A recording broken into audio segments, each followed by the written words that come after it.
Pred nami je tekma 6. kroga v 3. slovenski nogometni ligi Vzhod med domačimi Podvinci in gostujočo zasedbe Šmarje pri Jelšah.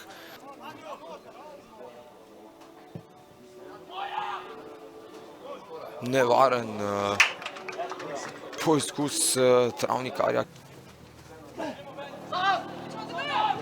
Dobro iz avta proti Oroviću. Orović strelja mimo gola. Še vedno Orović.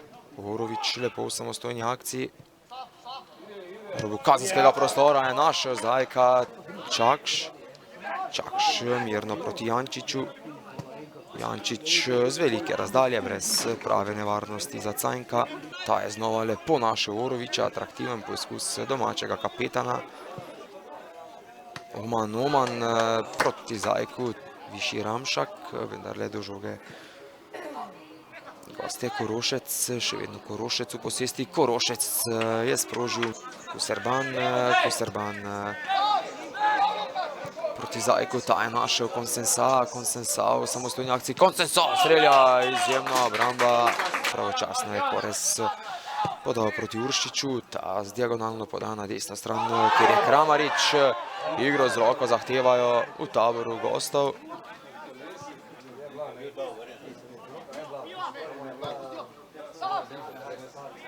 Lepo je sedaj Konsensao iz igre vrgel Jančića proti Oroviću.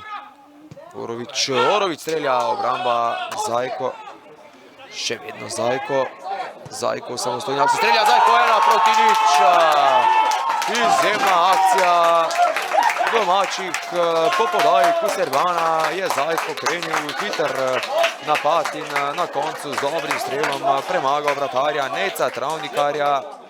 Še vedno posesti Konsensao. Povratna podaja proti Oroviću. Orović v prostor Konsensao. Konsensao v preigravanju. 11 metrovka na koncu za domače. Konsensao se je dobro postavil in na nek način izsilil ta prekršek kapetana Jančića. Konsensao strelja, 2 proti 0 za Podvince, strelja zadetka pa Konsensao. Travnikar je pred golom Cajnka našel Buta, ta pa je sprožil čez vrata. S predstavo smo zelo zadovoljni, na igrišču smo pokazali, smo delali to, kar smo se zmenili v slačilnici, kaj je od nas zahteval trener. Od začetka v prvem polčasu smo vršili pritisk, nismo pustili, da si nasprotnik preigral kakšne večje priložnosti. Potem v drugem nas je to nagradilo, smo dosegli 2 zadetka, zmagali. Z naše strani zelo slaba tekma odigrana, pričakovali smo več, vsaj kakšno točko, da bi mogoče vzeli domačinom, ampak mislim, da so bili oni boljši, pri nas je bilo veliko pomanjkljivosti, sploh ni bilo agresivnosti, kar smo se dogovorili, tega se nismo držali, tako da žal zaslužen poraz, čestitke domačinom.